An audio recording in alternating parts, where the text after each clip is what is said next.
Ramas Oy Piching Sons Incorporated or ROSI. Kay balo ko, nakaila na kaayo ta ani nga kumpanya no? Labi na sa ilang mga maanindot nga mga motorsiklo nga very affordable pa jud kaayo ug usasad ni sila nga nakatabang na to mga Pinoy nga igo-igo lang pod og panudlanan nga makapalit sa mga gipangandoy na tong mga motor nga di na to ma-afford sa mga big four Japanese brand. Og mao ka na ang atuang pagalantawon karon ang istorya sa ROSI. Usa di ita magpadayon sa unahan. Muhangi usa ko ninyo sa pag-like ani atuang video karon. Isip suporta. Og pinduta pod palihog ang subscribe button og notification bell para ma-update ka sa mga bag-o na kong mga video. Og dako sad kaayong ikatabang ang imong pag-share ani nga video. Aron pod mailhan pod ni nga channel nga usa ka Bisaya channel nga alang sa mga bisdak jud. Daghang salamat. Sige, padayon na ta.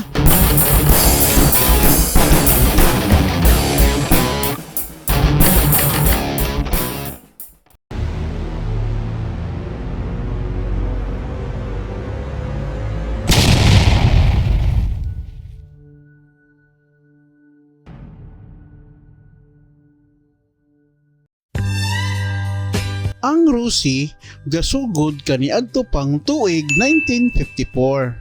So, dugay-dugay na po di ay ni sila no? Kani gisugdan o gipanag-iya ni Nicanor Ramas na usa ka half Chinese og didto kanina tukod sa Dumaguete City.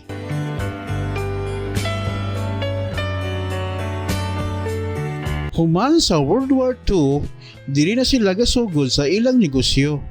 Abi ninyo mga kabisdak, kaniadto gasugod sila isip usa ka shoes repair shop ug usa pod sila ka junk shop collector nga mamalitay og mga scrap metal ug mga gipang abandon nga mga sakyanan. Ug uban sa ilang pagpaningkamot og determinasyon sa pamilya ni Nicanor Ramas, sila nilambo og nikusog pa ang ilang negosyo aning panahona. Namatay si Nicanor Ramas kaniadtong tuig 1967 ug ang tulo niya ka mga anak nga hamtong na nga puro lalaki nga mao si Jose, Segundo ug Antonio. Ilang gipadayon ang ilang naandan nga negosyo nga kabilin sa ilang amahan. Tuig 1987, ang ikaupat nga anak ni Nicanor Ramas nga si Nicolas maoy nakaidiya nga mosulod na sila sa motorcycle business kauban sa iyang apo nga si Ernesto. Og diri na natukod ang ROSI or Ramas Oy Piching Sons Incorporated. Og diri na nato nakita ang ilang mga produkto nga makainguntang mga copycat version sa mga sikat nga mga motorcycle brand. O gibaligya lang ni nila nga barato para natong mga Pilipino nga igo-igo lang pod ang panudlanan. Hangtod karon sila nagmalambuon o gani makita naman ni nato karon ang mga kalidad sa ilang mga produkto o labi na sa ilang mga sales nationwide. Makainguntang kaya jud nilang makig-compete sa mga big four Japanese brand o uban pa. Ang pangalan nga Ramas gikan sa apelyido sa inahan ni Nicanor nga usa ka Cebuana nga nanimuyo sa Dumaguete nga mao si Gregoria Ramas. Ug ang amahan ni Nicanor usa ka pure Chinese nga mao si Oy Kimpong. Ang pangalan nga Oy Piching maoy Chinese name ni Nicanor Ramas ug diha nila nakuha ang idea nga gipangalan nila ang kumpanya nga ROSI or Ramas Oy Piching and Sons Incorporated.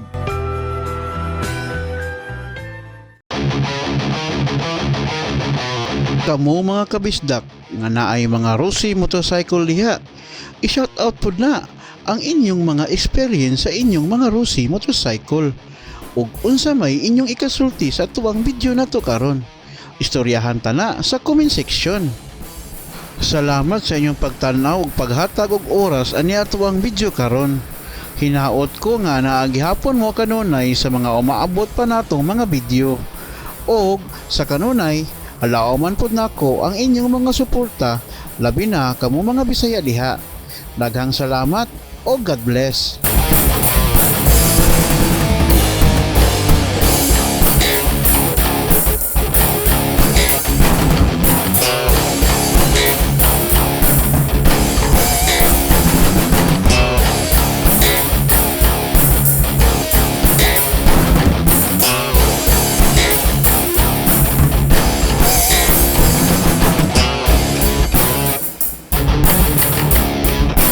By the way mga kabisdak, i-follow po di ko sa atuang Facebook page o TikTok format. Salamat!